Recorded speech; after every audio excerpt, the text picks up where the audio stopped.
I can't tell my friends this without sounding ungrateful. I can't tell my therapist without sounding crazy. But I'm losing my mind over a man who's never given me a single reason not to trust him.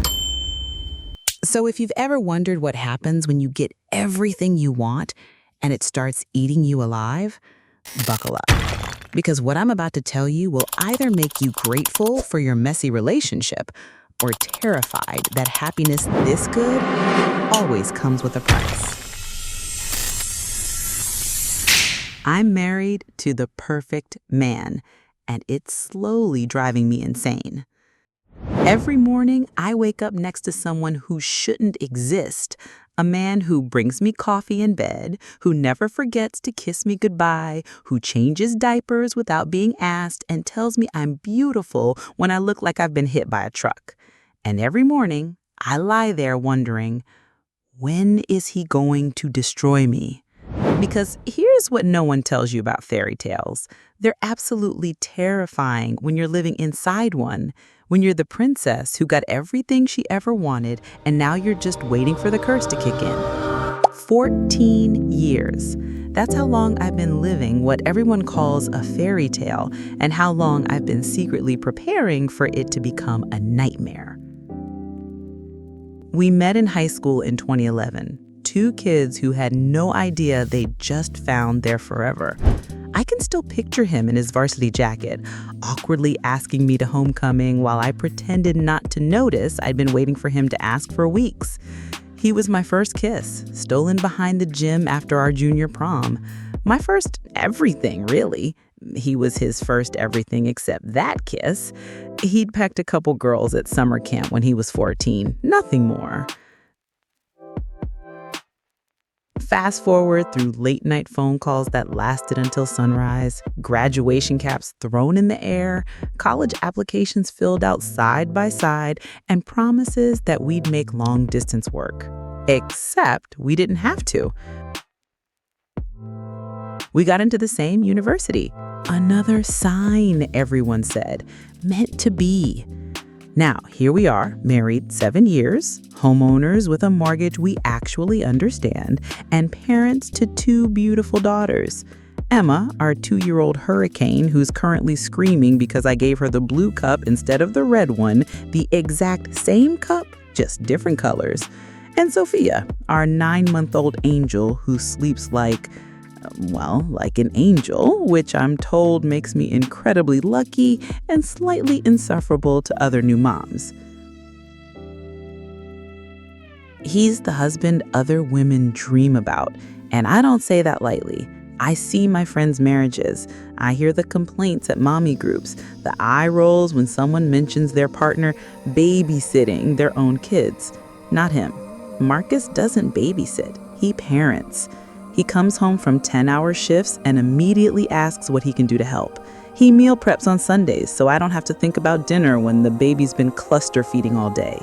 Last week, I found him at 2 a.m. bouncing Sophia while researching sleep training methods on his phone because he knew I was exhausted. His biggest crimes? Being addicted to his phone, aren't we all? And staying up until 2 a.m. playing games with his college roommates who are scattered across 3 time zones now. Sometimes I wake up to the faint sound of him laughing at something ridiculous they're doing in whatever virtual world they're conquering. And honestly, it makes me smile.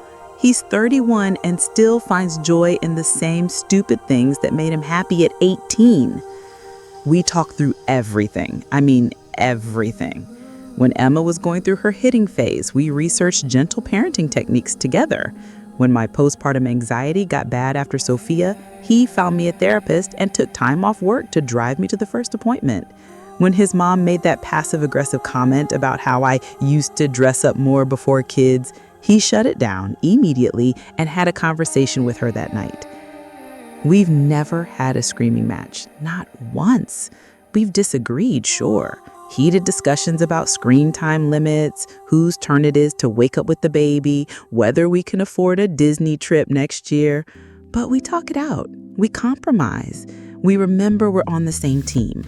So why do I lie awake at 3 a.m. listening to his steady breathing and waiting for the other shoe to drop? It's too good to be true, whispers that voice in my head. Nobody gets this lucky, not you. The voice gets louder when I'm scrolling Instagram at 2 a.m. while pumping, seeing all these filtered women with their perfect lies and their gym selfies, while I'm here in the same nursing bra I've worn for 3 days, wondering if dry shampoo counts as actual hygiene. It screams when I read another Reddit post about a woman who never saw it coming. 15 years of marriage, kids, a house, the works, and then boom, Ashley from accounting, a business trip to Denver, a whole second life unraveling in text messages. The voice reminds me that my mom thought she had the perfect marriage too, right up until she found those credit card statements. That my sister's ex-husband was the good one until he wasn't, and that every woman who's ever been blindsided probably felt exactly like I do right now. I've talked to Marcus about this gnawing fear that lives in my chest like a second heartbeat.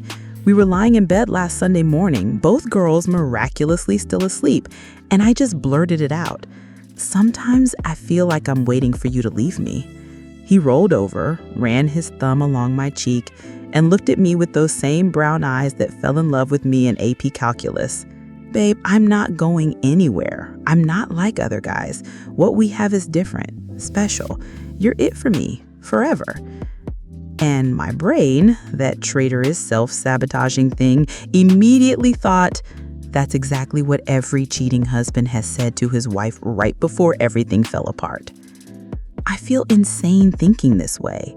Here's a man who still leaves me little notes in my coffee mug, who learned how to braid hair from YouTube videos so Emma didn't go to preschool looking like she stuck her finger in an electrical socket, and tells me I'm beautiful when I'm covered in spit up and haven't slept more than 3 hours in a row for months. Maybe it's the hormones. 2 pregnancies in 2 years will scramble your brain chemistry, right? Maybe it's the sleep deprivation. They use that as torture for a reason. Maybe it's social media poisoning my thoughts with highlight reels and horror stories. Or maybe it's just me carrying this ancestral fear that happiness this pure can't last. That somewhere in the universe there's a cosmic balance sheet and I've used up my lifetime allotment of good luck.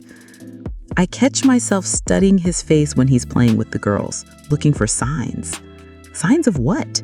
Restlessness, wandering eyes, the subtle shift that means he's getting bored with our beautiful, ordinary life. I analyze his phone habits, his work schedule, his mood when he comes home. I'm becoming the kind of wife I never wanted to be. Suspicious, paranoid, waiting for proof of something I desperately hope doesn't exist. Last month, he worked late 3 nights in a row. Legitimate overtime. I could see the exhaustion in his shoulders. But that voice whispered, or so he says. How would you know? When his phone buzzed during dinner and he flipped it face down without checking it, my heart raced. When he did check it and smiled at whatever he saw, my stomach dropped. Win-win for anxiety, lose-lose for my sanity. I love this man like breathing, like the sun coming up every morning. He's my best friend, my partner, my safe place in a world that feels increasingly chaotic.